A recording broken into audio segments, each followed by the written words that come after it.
एगो राजा हलथिन आ एगो रानी हलथिन। तो राजा रानी दोनों मर गेलथिन। एक लड़का हले राजा के, एक लड़की हले। तो लड़की मतलब कि छोटी हले आ लड़का हले जे बड़ा हले। तो बेचारी के हो गए दुख, इतना बेचारी के पीबत पड़ गए कि ओकर पोसवैया कोई ना। आ राजा के तो गहना एक सूप हलक। तो कहलक कि अर्जे भाई भैया कहे कि इतना गहना जब है ये है तो कोई ऐसा बहन के हम अपन पीछा लगा दे कि गहना हमार माई के रख लेबे आ बेटे हमार बहन के पोसेबे लेबे। तो बेचारा का कैलक ना कि कांख तार मोटरी गहना के आ कन्हा पर चढ़ा के बहन के टोरी के। तो वही पर एगो कथा है। अरे काखा चाती लेहलक बबुआ मैया के गहनवा रे, जान जान मैया के गहनवा रे, जान जान कान्हा पर लेलक टोरे बहिनिया रे, जान जान कान्हा पर लेलक टोरे बहिनिया रे, जान जान चाले भेलै चाची के दुआरिया रे, जान चाली रे भेलै चाची के दुआरिया। लेला चाची मैया के गहनवा रे, जान जान मैया के गहनवा रे, जान पोसी ले होटुआ रे बहिनिया रे, जान पोसी ले होटुआ रे बहिनिया रे।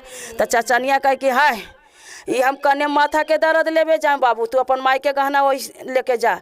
अरे आगी आला गई बऊ बउआ मैया के गहनवा रे, जान मैया के गहनवा रे, जान नहीं रे पोसवौ टोआ रे बहिनिया रे, जान नहीं रे पोसवौ टोआ रे बहिनिया रे।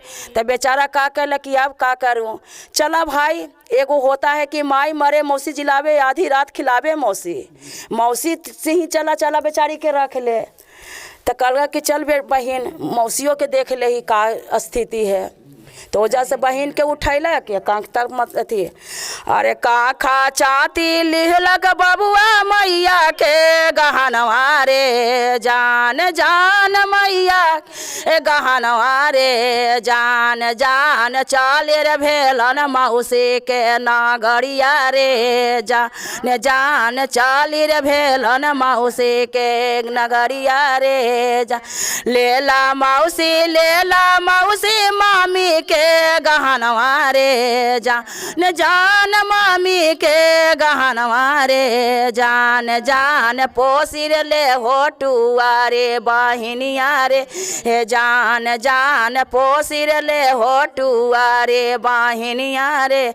तो फूफू मौसियों कहे कि कन्ने हमर अपना धिया से हम सुख ना, दूसर के धिया से हम कहला सु अपन ले जो। अरे आगी आला गई बर बबुआ मैया के गहनवा रे, जान मैया के गहनवा रे, जान नहीं रे पोसवौ टोआ रे बहिनिया रे, जान नहीं रे पोसवौ टोआ रे बहिनिया। बेचारा के भर भर आँख लोर आंसू आँख से। तो कहला कि चला भाई एक फुआ है उसको फुआ भी पोस लेबे। तो देखा बेचारा वजह से भी एकदम मुँह मलिन करके अपना फुआ कन गया। अरे काखा चाती ले लग बबुआ मैया के गहनवा रे, जान मैया के गहनवा रे, जान चाले रे भेलन फुआ के नागरिया रे, जान चाली रे भेलन फुआ के नगरिया रे। लेला फुआ माई के गहनवा रे, जान माई के गहनवा रे, जान पोसी ले होटुआ रे भातीजिया रे, जान पोसी ले टुआ रे भातीजिया रे। आगी आला गई बर बउआ मैया के गहनवा रे, जान मैया के गहनवा रे, जान नहीं रे पोसवौ टुआ रे भातीजिया रे, जान नहीं रे पोसवौ टुआ रे भाती। बेचारा फिर वजह से का करे, तो अब का कहे कि हे महादेव, हमार बहन के रखे वाला कोई महादेव ना जे। अब चला था एक अपना नानी के घर से खई करके, नानी रखत न तो बच्चा के हम अपन बहन के कैसू तो करबे करम।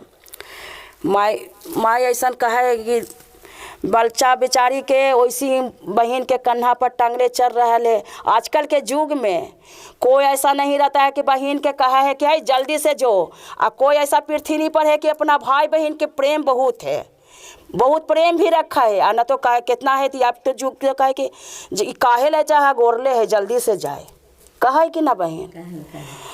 तो फिर बेचारी का कहला कि अपना नानी के घर गए, तो का खा चाती ले लक बउआ मैया के गहनवा रे जान, जान मैया के गहनवा रे जान चाले रे भेलन नानी के दुआरिया रे जान, जान चाली रे भेलन नानी के दुआरी।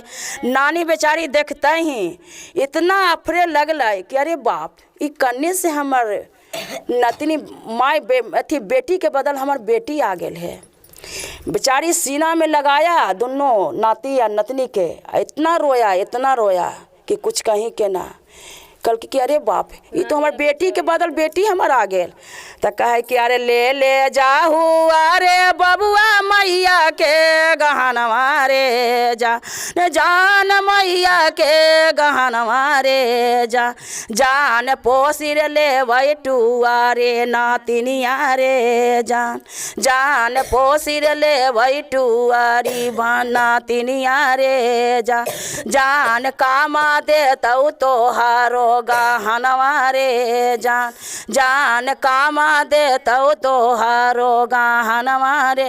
मैया बेटिया जे मरलई बेटवा माई बेटी नतिनिया हमर अइलई रे जान नतिनिया हमर अइलई रे जान नतिनी के देख के संतोषवा हमें करवई रे जान बेटिया के बदल हमारो नातिनिया रे जान। बोले शिव गुरु महादेव की जय। उठल के जो लग गई कोई ना कोई